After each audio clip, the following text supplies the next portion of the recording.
Kenny. What's up? If you don't got much left. About what? No, Shaq didn't coach the team, but they said, the All-Star team, but they said Coach Shaq led the OGs to the All-Star. This is off the record, right? I don't want this on the end. I've already told them. I thought that was just totally off the record, disrespectful to the coaching profession. Thanks. Coach, I thought DeAndre said something interesting yesterday. He said, post All-Star break, play like we've got to make the playoffs versus like we're already in the playoffs. In terms of just like mentality and if you have to have any mental tricks to try to kind of hone that like still fighting and clawing, what's your mindset with that as a coach? Yeah, I think it was important kind of how we came out of the All-Star break and our messaging to the players. And it was pretty much that, but more in the vein like we can't wait. We I've kind of seen that where you're locked into a play and you kind of wait to the last 3 games. Oh, let's lock in now. It's like we have I think 58 days. When I was talking to guys, it was 60 days. So now it's 58 days to a possible first game of the first round, and we have to have a sense of urgency. And if we wait till the last week, last 2 weeks, and I want the players to feel that, wanting them to feel that, we have to, what's the correct phrase, appropriate fear, whatever it is, every day leading up to that first round is so important. From shoot around to practice, our intentionality, how we're preparing, how we're taking care of our bodies, the whole thing. What we do now is going to determine what we do in this first round, really. And if we go farther, it's not what you do in that shoot around the day of the game. You're playing whoever in the first round. It's now, and we took that approach in the preseason, right? I think we were the first team in. I don't know. Yes, maybe. I don't know. But we got everybody in early, and we got everybody together early. And I just believe, do your work early, and you'll reap the benefits. And then speaking of DeAndre, I know it's a small sample size, but in the 2 games, with his size aside, I know that you've talked a lot about his size. What have you seen as areas that you kind of go like, oh, I want to explore that further now that you've seen him with your guys on the court? He's picked up everything seamlessly. I mean, almost to a T. I think, and I knew a little bit of this about him, that he's a pretty good shooter off pin downs, off screens, off ball screening action, DHOs too. So that gives us a little more variety. We gotta obviously Max can do that, Sam, but to have another guy to complement Darius and Donovan and Evans, kind of how they do it. I think it gives variety is hard to guard, that's kind of the area I'm really interested in exploring a little more through ATOs, through putting in a set here or there for him. But I could see us that really helping, especially with the size, the way he comes off pin downs and just rise up, shoot over guys. Dan. Throughout this season, one of the things that's been a very common theme has been building the right habits and doing things the right way inside the locker room. And with Donovan especially, what are the habits, I guess, that you're looking to see this team build post All-Star break before the postseason gets here? It's all encompassing. It's such an integrated approach. From your habits are your weight room habits. Your habits are your diet. Your habits are your sleep habits. Your habits are your focus for shoot around. Your habits are being on time, being a little earlier than on time. I mean, the way I've seen it in the league, that the guys with the elite habits, and again, it's all encompassing. They're usually the guys that kind of rise to the top, and they can do it over a long period of time. We struggle with our young guys sometimes with just getting off, off kilter a little. And the better, Donovan, it's great when your best player has impeccable habits. You tell me what time of day it is, I'll tell you where Donovan is. He's literally routine oriented, and I think routine equals consistency and yada yada. But I think it's we really preach that to our young guys too. Even Darius and Evan. I think that was the thing coming in. As a new coach, their habits aren't great. Well, let's help them with their habits. Let's stay on them. Let's hold them accountable. Can our leadership group push them to get in the weight room more? Push them to take care of their bodies better? So I think they bought in. It's not perfect, but we're definitely pushing in the right direction.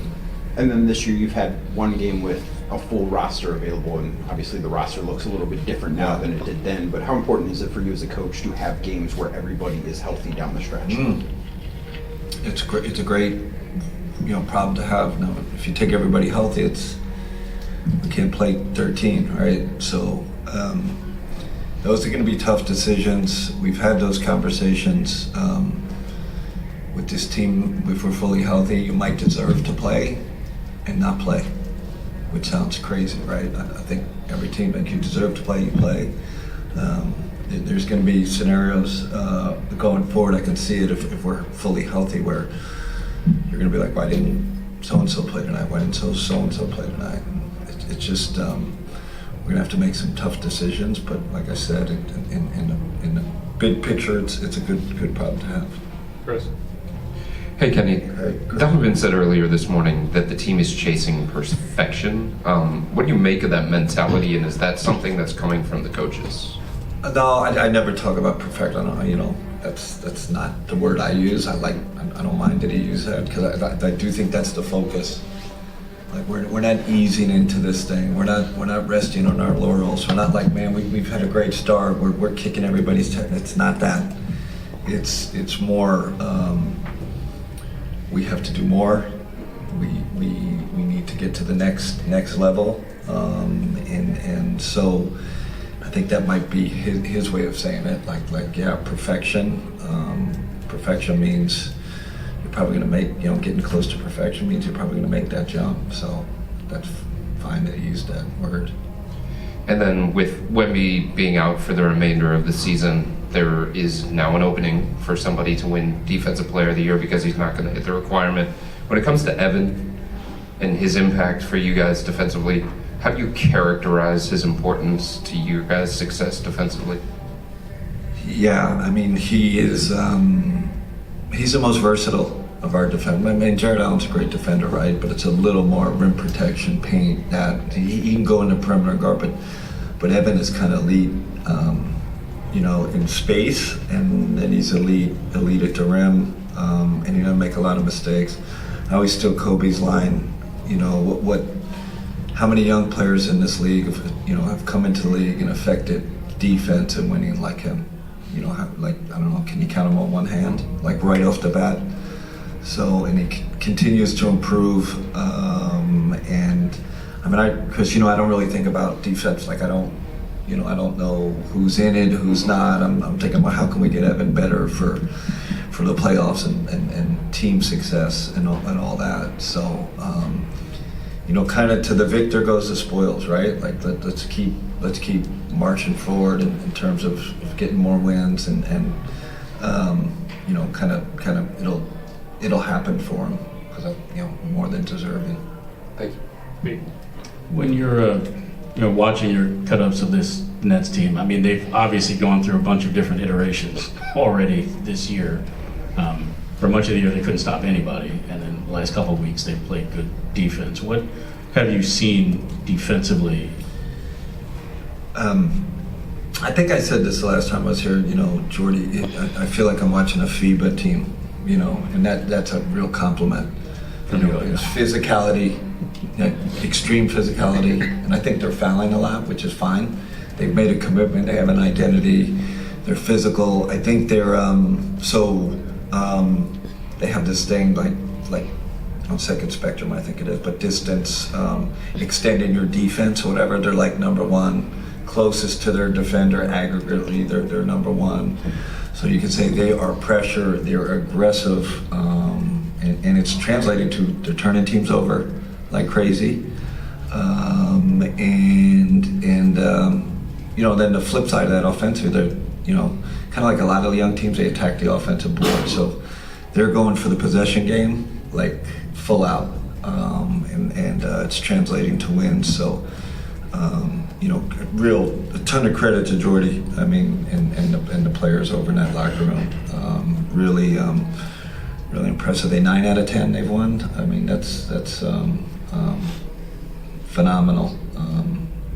Just real credit to him. I know a lot of people like to draw parallels and comparisons between your 16-17 team and this team, but I'm curious, as the guy who coached that team, do you see any similarities, or do you think that's The Cavs or the your Nets team in 16-17 and this team that they have over there, or do you think that's overblown and you don't see a lot of similarities? They got D'Lo, so yeah, D'Lo's at the center of it.